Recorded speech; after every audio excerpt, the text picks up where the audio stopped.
And so it begins. This is it. The moment we have been waiting for, Knicks fans, all summer long. That loss to the Pacers still sticking in my throat.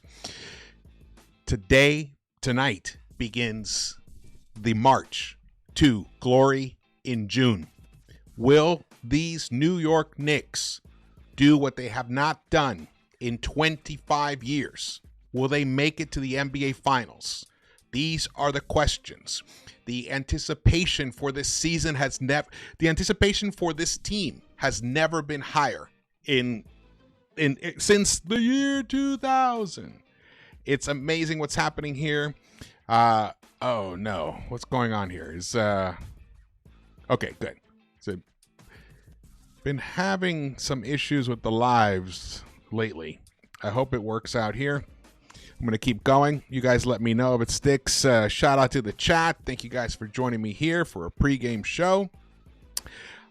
This is the Knicks tip-off show where we are going to basically just get together and talk about what's happening.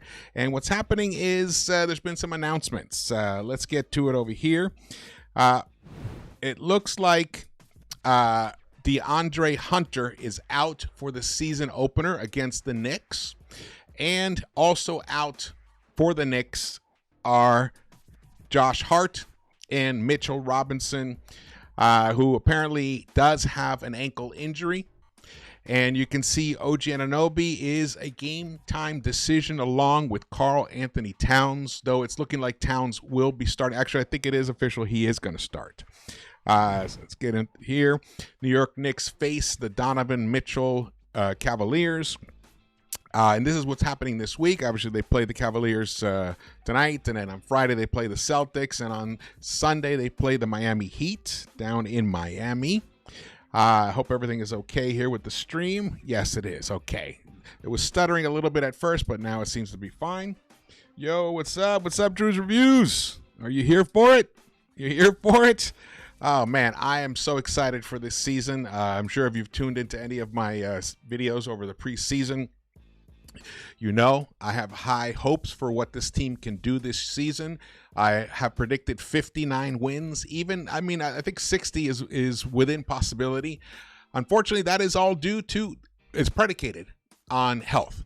The key players staying healthy, and already we're off not to such a great start. At one point today, four key Knicks were in question of whether they were going to play. Including Towns and OG Anunoby to join Mitch and Josh. Josh has the back issue, the back spasms. Backs are tricky. They can linger. That pain can linger for a long time, and then suddenly you can wake up one morning and it's gone. So it's like that. I've had it myself. So I'm hoping the best for Josh. I'm not that worried about him being able to return. The Mitch ankle situation is a concern. Not going to lie, but they're playing it cautious. I do feel like we got duped all along. When he came out of that game against the Timberwolves, he played 12 minutes in the first half and didn't return for the second half, while all the other starters did return. I thought that was a little disingenuous to not tell us that he suffered some kind of an ankle tweak of some kind, which it seems like he has. Yes, Cat is going to play, is what I've been told. Cat is going to play, man. What's up, everybody? Thanks for rolling up.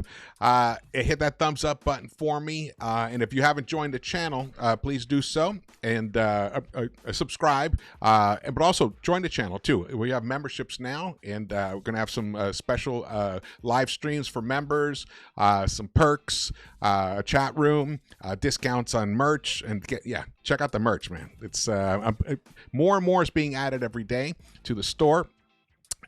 So this issue with Mitch, look, we're all probably on the same page. If we need Mitch healthy for the playoffs, so if this is what it takes, then let's do it. However, I do find it a little odd that they didn't announce that he actually had an ankle injury. It was more like, we're just workload management is what they called it. Well, it turns out something did happen to the ankle. during that Timberwolves game, and which is why he has not played since. He's not even practicing. So it's not like, the workload management includes, some light workout, some practicing. No, he's not doing anything. So it is a concern. It is a concern. Shout out to Foxy. Oh, thank you, man. He sent a membership, a new Knicks membership to Darnell A. Oh, that's awesome. Yeah, if you guys can give memberships to friends and fellow fanatics, it's the way to do it. Sometimes it's even better than doing a super chat. Definitely appreciate the memberships tremendously. All right, let's see. Let's get into this here. So, breaking news, Karl-Anthony Towns expected to play. Ariel Hukporti expected to start. So, Ariel Hukporti is getting Mitch's slot. I like that approach as opposed to starting Deuce, where this is what we're mostly going to see once Mitch and once everyone's healthy. Mitch will be the starting center, and Cat will play the 4. So why switch that up now when you have Hukporti, who has been, he came on really nicely during the preseason. Started off a little slow, but he picked up steam. He looks like someone who could really make a leap this season, honestly. A lot of people were talking about, Mikal Bridges thriving in Brown's new offense and everything, but I think Hukporti, it could be someone who could unexpectedly thrive in this offense here that Mike Brown has instituted. And we're going to talk about the offense. Fred Katz put out a great article in The Athletic today, which you guys should all check it out. Dan Devine retweeted this here, but I have it here. After a preseason of discussing pace, the Knicks did speed up their offense over 5 exhibitions, when they took an average of 5.4 seconds to get into the first actions of possessions, the 4th fastest pace in the league, according to Second Spectrum. For reference, New York finished 28th in that stat last regular season. One of the traits that led to the team's demise during the conference finals was its inability to create early offense. Too often, the Knicks would allow 9 ticks to run off the clock before even acknowledging the start of a possession, not leaving them much time for success. And we all saw it plain as day. And that might be one of the main reasons why Mike Brown is the new coach of this team. The Knicks often were basically so Brunson dependent, or when Cat had the ball, Cat dependent, that the other guys just stood around, waiting for something to happen. And the shot clock would just tick by, and if the first action wasn't successful, they really, if it weren't from Mitch getting the offensive rebound and putting it back immediately, there wasn't much else that happened in the offense. That was it. The possession was dead and the ball was going the other way, and it put a lot of strain on the defense as well. So this shows that they are, and I talked about this, how the pace has increased dramatically since from last season to this season. I talked about that in the previous video that I did. Actually, do I still have that up? Let me see. This is the drives. This is that. I don't have that here. But yeah, the pace has definitely picked up, which is something really important. What is going on here? Hey, shout out. We got Foxy in the house. We got Sebastian Ortiz. What's happening? Drew's Reviews. Darnell. A big task. What's up, man? Nick Pride. That's right, man. Nick Pride. I'm so hyped, man. So hyped. Last year I was really excited. Also, it was just, it coincided with a lot of, personal loss in my life. So it was hard to really fully grasp what was happening. But this year it's a totally different story. Super psyched about it. And I'm also kind of impressed by how the other media, the traditional media, is reporting on the Knicks. They are acknowledging that the Knicks and the Cavs are the two elites of the East. Though a lot of people are still picking the Cavs. And you know what? Until the Knicks dethrone the Cavs, like they did in the playoffs a couple seasons ago, but until they do it, then let the Cavs have the spotlight. It's gonna take a while for this Knicks team to click on all cylinders, especially when you're missing two key pieces. two of your top 6 pieces, which Josh Hart is instrumental. He was a starter last season. He will be the first guy off the bench when he's healthy. And then we have Mitch. A whole season with Mitch is going to change this team dramatically, and it's going to allow players like Mikal Bridges and OG Anunoby to be the best defensive versions of themselves, where they're shooting the gaps, creating turnovers, smothering defenders, because they know that they have end backline protection in Mitch Robinson, which last season that fell upon Cat, and that's not really Cat's role. That's not really what we want Cat to be doing. So shout out to Fred for this article. Very good article. Again, the memberships are available. The join button is down below. Check it out. The perks are fun. And also it helps support the channel as well. And don't forget, check out the merchandise store. Here we go. Great stuff. All right, let's get into some information here. Let's see if there's anything new coming up. One thing that was a little troubling. So apparently on WFAN, they were dissing Mike Brown, comparing him to a Don Nelson type thing. I don't know where people are getting this stuff. Mike Brown has a .599 winning percentage, better than Thibs. And also, oh yeah, that was another thing. An article came out in the New York Times by Ian O'Connor, kind of a bit of a hit piece on Dolan, saying basically it was Dolan's idea to fire Thibs. What's interesting about the way I read it, one thing I will say, one thing that I have heard is that Worldwide Wes was looking to have Thibs removed for quite a while. So it's not like it was Dolan's idea. It was basically Dolan was concerned about how the team wasn't maximizing its players, the tools that they had, and then he wanted to find out here from the players themselves. I don't see anything wrong in that. It's his team ultimately, and throughout the years, he has wanted to let Thibs go. He was going to let Thibs go back in, what was that, 2022, 23?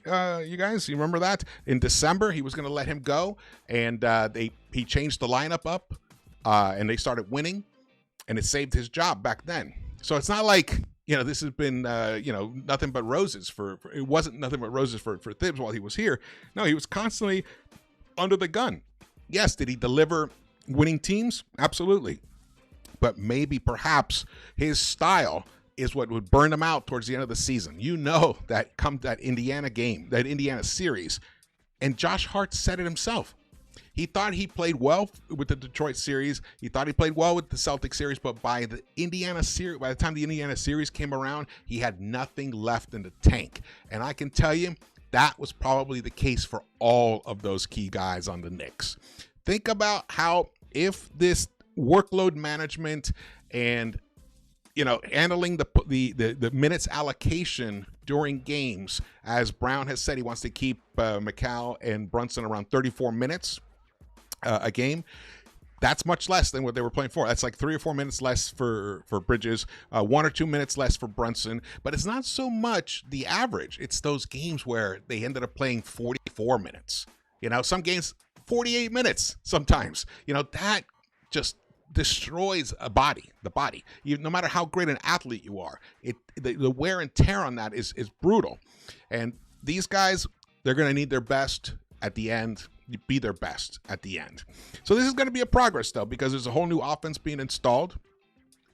And that these concepts, but we're already seeing it at work. And that's one of the things that Fred highlights in that article. I'm sure there was he talks about it specifically. There was that great give and go play between a Cat and Brunson, but it started out with Deuce and Brunson out on the perimeter, passing the ball back to each other. And then Brunson finds Cat down on the post, gives him the ball, and then Brunson cuts, and immediately Cat hits him back with the ball, lays it up. Beautiful ball movement. It's purposeful cutting. That's another thing. Not just cutting just to move your guy, move your defender with you. No, purposeful cutting, so that you give an opportunity to the ball handler to maybe find you for an easier layup or a backdoor layup. All of these things are things that we didn't see enough of last season. It's going to unlock this offense. I talked about how, yes, this offense was the fifth ranked offense in the NBA last season. However, from January to the end of the season, it was actually 13th ranked. So they dropped dramatically. And that to me was fatigue, I think, a lot. Also, one of the things that Cat has to do is once he drives to the hoop, it can't always be an automatic that he's just going to finish. No. One, the negative, and I didn't talk about this enough in the previous video, the negative is if he doesn't make the bucket, or even if he does make the bucket but doesn't get called a foul, he ends up in photographer's row underneath the basket while the whole action is going the other way, and now it's a 5-on-4 against the Knicks defense. And it takes him, an extra 4 or 5 seconds to cross over the half-court line, and already the Knicks are being attacked on the other end. And against teams like the Pacers, high-octane teams, that's going to kill them, especially if they're ending up playing against OKC. So when he drives, makes the bucket, and gets the and one, it's great, right? Because it stops the action, and you get a chance for a three-point play. But the smarter move is spray it out. Spray it out to the corners. If the corners are wide open, boom, that's like a 40 right now with McCall and OG. That's a 42-3% of the time you're going to get a bucket. But if they're being guarded, spray the ball out. Brunson gets an open look, and Brunson catch and shoots was fabulous. In the playoffs, he went to 50% on catch and shoot threes. So there's a lot here. There's a lot of meat on this offensive bone that has barely been touched with these Knicks, and that's what I'm most excited about. I'm excited about to see that tonight, to see that in the game 1 tonight. Woo! All right, we got Lex the Destroyer in the house. What's up? Yeah, Thibs snitching in Beantown. That was uncool. I thought that was pretty uncool. Personally, that Missoula tried to clear it up by saying, "Oh no, it was mostly we're just good friends, and he's a fan." A supporter, so he tried to talk it down, but honestly, it kind of doesn't sit right with me. That while he's still getting $10 million a year, that he would go to the Celtics, the mortal enemies of the Knicks, and tell them all the things that he learned about their weaknesses, and revealed our weaknesses. So that was uncool. I felt personally. Let's see what else we got going here. We see here got our guy Brunson warming up. Look at him here. I'm going to post a question for you guys. Do you think Brunson? Do you?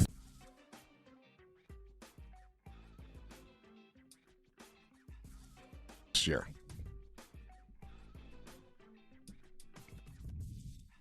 Okay, you think?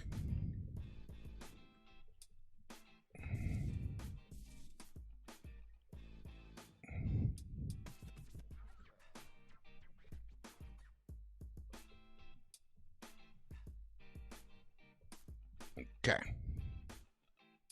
It's our poll. I'm curious about that. All right. What do we got here? We got Terrell White in the house. What's up, Terrell? What else we got? Shout out to all the long-time Knicks-Verse supporters. Here we go. Drew's Reviews. What's up, man? Probably could have beaten Miami had Thibs been fired in 2022. Yep. It's interesting.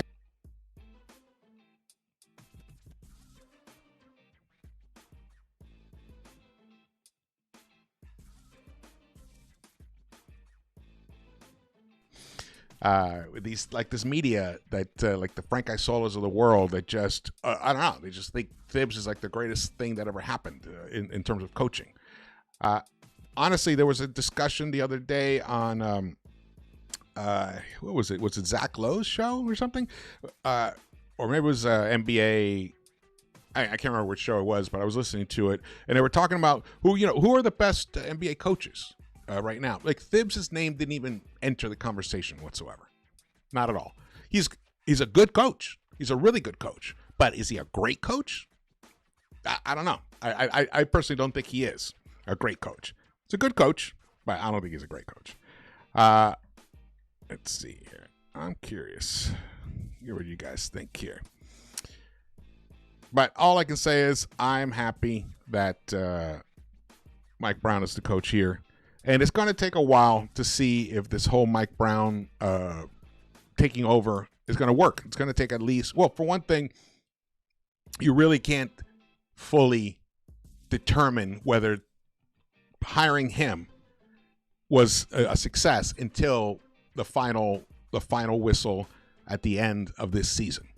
And if it's the Knicks holding the trophy, or if it's the Knicks on playing the final game of this season, watching another team hold a trophy, then I would say it was successful because they would have gotten further than they did last season. If they get back to the NBA, to the Eastern Conference Finals, and it goes to like a Game 7 and whatever, let's say some injuries come around and stuff to hurt the Knicks, because the Knicks survived last season pretty well. But let's say, we're already off to a bad start with that, with injuries. But let's say it's some situation like that. Some other team gets really, makes a big trade during the trade deadline and improves their team tremendously. The Cavs can't. The Cavs really can't do too much, apparently, I believe. But let's say it's Orlando.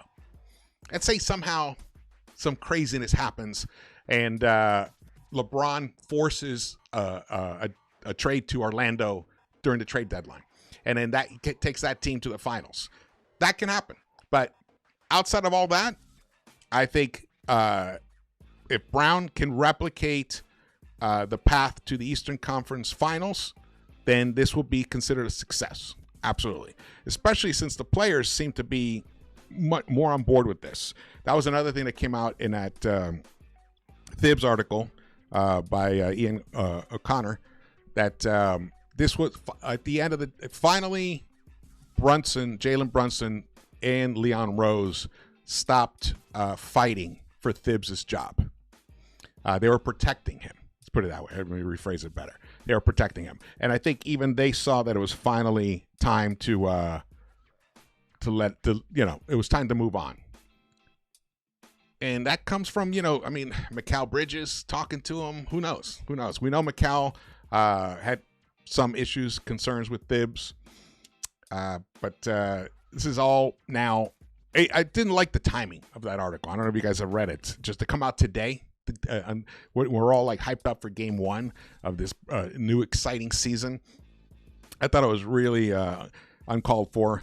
But it is what it is. It is what it is. Let's see what else we got. So what do you guys? Thibs is a builder coach, not a finisher. Yes. Yeah. He instilled a winning culture. But like it's always said, like he turns to burn his players out.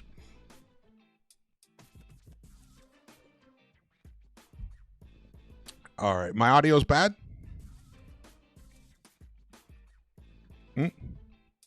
Lex? The drop frames. I think it's better now, right? Knicks versus the world. Absolutely. Knicks versus the world. That's what it feels like a lot. Often. Yeah, it's pretty frustrating. All right, let's get back to over here. One thing. Where did that guy go? All right. One thing that I wanted to see. You see Spike Lee's drip today? Look at that. That's funny. Man. One thing I like Brown's personality a lot. So here we had, Tim Bontemps, in addition to the Knicks injuries, DeAndre Hunter's questionable. Well, he's now been ruled out. So this is all pretty old news now, which I'm happy that's the case. Even it up. Make it fair. Make it fair. Another thing that I've been thinking about a lot was how OG is going to be this year. There's been a lot of talk about, the guy who's going to benefit the most or who I'm expecting to have a great season is Mikal Bridges. And I'm one of them. I think Mikal is going to probably have a career year this year in, overall. But not much has been talked about OG. I think OG equally is going to benefit from this whole situation. I think he's going to be happier. He's going to have more touches, and with his purposeful cutting, he's going to be rewarded. He's shown a willingness to have a two-man game with Mitch. He did some nice lobs, and he didn't play that much in the preseason, but what I did see from him was a player who was immediately thriving in this new environment. And his coach has challenged him to go for Defensive Player of the Year. And he has those tools, that ability. So we have Mikal Bridges returning. The idea is that he returns to all defensive team, like he did several years ago. And he was runner-up for Defensive Player of the Year. I believe that was 5 years ago. That now OG, not only will he be all defensive team, but go for Defensive Player of the Year. He's not going to win it, with Victor Wembanyama around on the earth. He's not going to win it. And Dyson Daniels is phenomenal as well. And then you got the Thompson twins. So there's a lot of competition for the actual Defensive Player of the Year. But OG has to enter into the conversation. And I think that is something that is on his mind. He wants to make that happen. So I'm expecting a big year from him. So I'm expecting, it's going to be a little bit of a process for Kat and Jalen to figure out their whole dynamic. However, we've already seen glimpses of it working. So that is encouraging. And then Brown has challenged OG to go for Defensive Player of the Year and Mikal to go for all defensive teams. So he's putting the emphasis there defensively. And then we got Deuce. Deuce, who's primed to, he's like one of the most underpaid, performers in the NBA for what he gives you. Excellent, solid defense on one end, and the man can just, the way he can just pull up and shoot the three on the other end. That guy, I mean, that's a special player to have coming off the bench. And then you have Josh Hart, who I hope the thing with the finger, that's the other thing that's been lost in all of this with the back spasms, the finger issues. If he can figure out how to shoot better with the splint on his finger, that could be nice because we need him to return to the guy who, this three-point shooting monster that he was when he first came to the team. So that's another thing. So most of you guys here, you don't think, well, it's pretty close. 52% to 48% do not think that Brunson will average more points this season than last season. Okay. Interesting. With more possessions, though, there's going to be more opportunity for points. At this point, the Knicks will... What do we have? I got my notes here. The Knicks last season they averaged... Well, their pace last season was 97.64. 97.64. Now, in the preseason, the pace didn't increase that much overall, but that stat is deceptive. It increased to 98.55, which is second slowest in the preseason. But the starters, if you just look at the starters, they all averaged over 100. So they combined to a 102.7, which would have been the fourth fastest last season. So that alone shows you. And then with more pace equals more shots. The Knicks averaged only 89 shots, field goal attempts last year, which was 18th in the NBA. Just to give you an example, OKC was third, and they averaged almost 93 shots per game. So that's almost 4 shots per game more. So you up the pace, get more shot opportunities, more points, and the Knicks have a great shooting team. They were the 5th best in the NBA last year, shooting 48.6%. So I'm expecting none of that to change. In fact, with better floor spacing, with more time to shoot, I expect the shooting percentages, the field goal percentages to go up, to climb even higher. And now we're going to get Landry Shamet, a full year of him. Remember, he missed the majority of the season last year and didn't really become himself until like towards April, late March, April, and then in the playoffs he was a fantastic shot, almost 47% from the three-point line. So we're getting a full year of him, and now we've got the 2 new guys, Gershon Yabusele, who needs to lose at least 15 pounds, man. The guy needs to shed some weight. What was it reported? It was like at 283 pounds or something. I mean, that's huge, and you can see it's slowing him down. I'm hoping someone on the team, and I was talking about this with Foxy. I'm hoping someone on the team will talk to him. It's like, yo, bro, let's get on a diet here. Let's shed some of these lbs. It's gonna make your life better. It's better for the team. You're gonna play better. You're going to have more endurance. You're not going to get so fatigued. So that's crucial. But his three-point shot, even though didn't look that great in the preseason, you can see above the break, he's a very good three-point shooter. And that's something that we're going to need because we already have the great corner shooters. We have Deuce, OG, and Mikal Bridges, and someone else. Landry Shamet. Landry Shamet is a fabulous corner three-point shooter. So we need guys above the break who can shoot the three. Like Brunson is fabulous there. Cat is excellent above the break, and now Yabusele is as well. I'm expecting his three-point shot to start clicking in. The other guy is Jordan Clarkson. His shot selection, has to improve. Now it was preseason, maybe a little loose with it and stuff. But as I mentioned before, I am impressed by his willingness to pass. That's one thing that I have been impressed by. Wasn't expecting that. So that's a cool thing.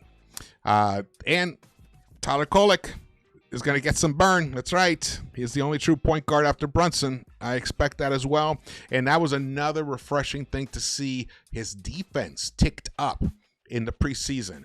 His defense did not look good in Summer League. He was getting cooked constantly in Summer League. But in the preseason, I think he's at least been able to keep up with his guy, and at times, get right in front of him and really take away the space. So I'm really impressed by the improvement he's made there.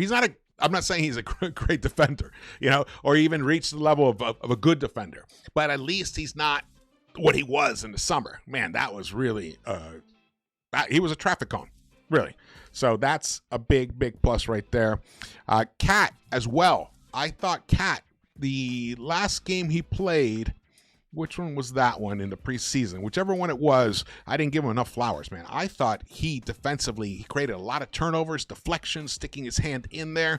I thought he was actually really good defensively, and that's the kind of Cat that we need for sure. So that his defense is stepping up. Brunson's defense is also stepping up. Everybody's like becoming better, and also familiarity does help.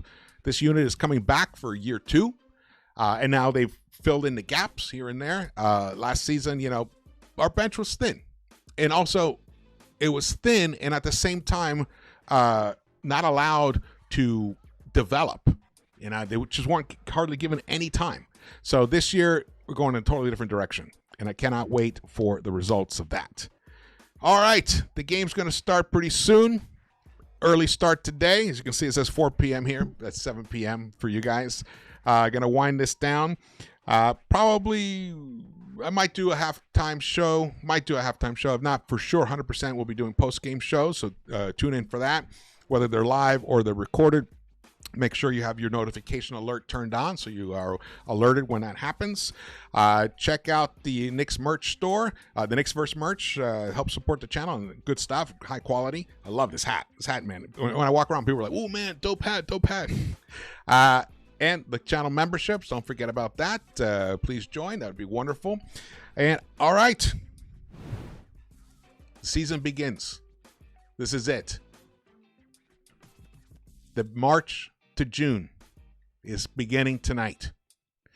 Whatever happens tonight, it's just one piece in this puzzle that's going to either at the end of the season in the playoffs create a picture of a championship team, Or it's going to reveal something else.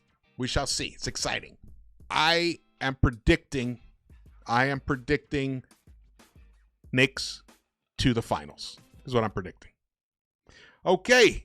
Thanks for watching this. Again, my name is George. Please subscribe, hit the thumbs up button for me, share this video, and I will see you around the Knicks-Verse game 1. Let's go. Let's go.